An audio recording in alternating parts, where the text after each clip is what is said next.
Jah Rastafari is Imperial Majesty. His foundations is in the holy mountain. Jah loveth the gates of Zion more than all the dwellings of Jacob. Glorious things are spoken of thee, O city of Jah. I'll make mention of Rahab and of Babylon to them that know I. Behold, Philistia and Tyre with Ethiopia, this man was born there. And of Zion it shall be said that this and that man were born in her, and the highest himself shall establish her. Jah shall come when he writeth of the people that this man was born there, as well as the singers and the players of instruments shall be there. All my springs are in thee, O Jah Rastafari, His Imperial Majesty, the Emperor Haile Selassie, the King of Kings and the Lord of Lords, the conquering Lion of the tribe of Judah, the root of David, the elect of himself and the light of this world, its most rightful ruler, Jah Rastafari, His Imperial Majesty, Emperor Haile Selassie, Jah.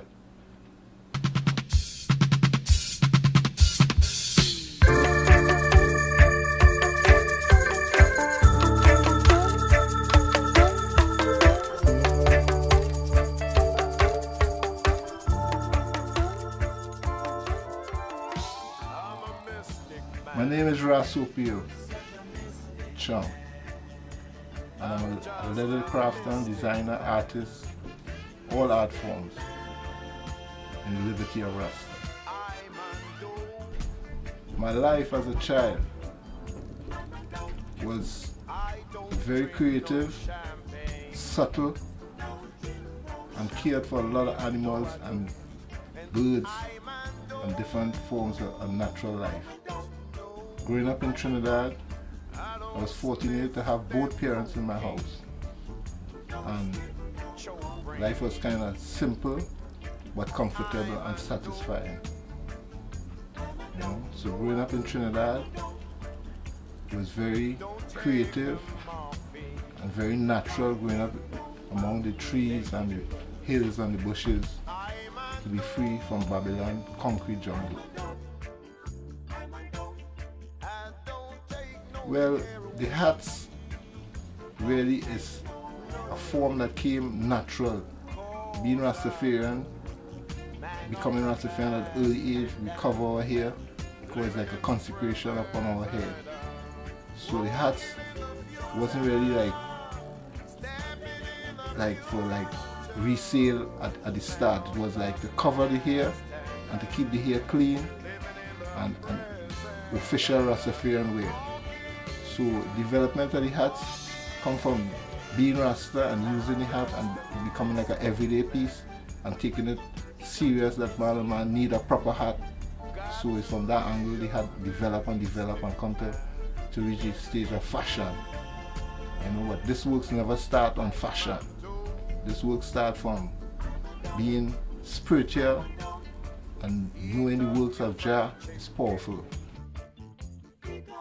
We use all forms of material. The favorite material is the lambskin because that is the basic leather that you can add all the exotic leathers to and the different skins. You know, ostrich, we have alligator, we have pony skins. You know, different types of materials for different types of hats depending on the size. You know, we use different materials for like the machine stitch hats than the hand stitch hats. Hand stitch materials is different to the machine type hats you do.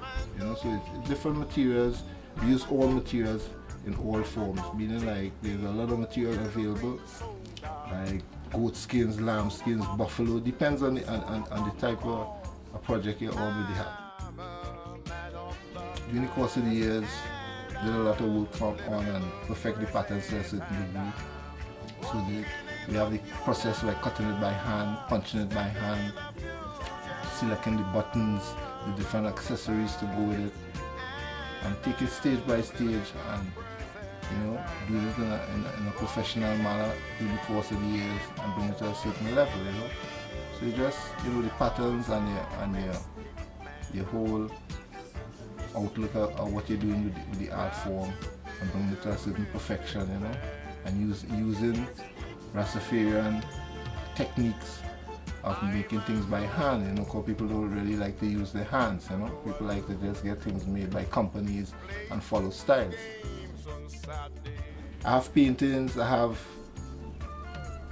hat work, sandal work, different work that I do, but my favorite piece of work is the drawing behind me, you know, the Battle of the Armageddon, you know. It's done, this piece of work was done with a friend of mine doing, it's my idea, but it's his sketch that we work with, and we develop it from there. 90% of the work that is done on that painting is a friend of mine who passed away, Jamal P, and I'm the corrector who did the idea and the corrections of the work. You know, they made us keepers of their vineyards, and our vineyards we haven't kept. That's Solomon. And this message is for the black man. Use your hands like your foreparents in Egypt and in Africa, and your hands will set your mind free, and you will create what the Father has given us, you know. Everybody wants to work with machines and this and that, and the black man is a creator, you know. He needs to do his creations. Such a mystic man. Such a mystic man. Got to be a mystic man.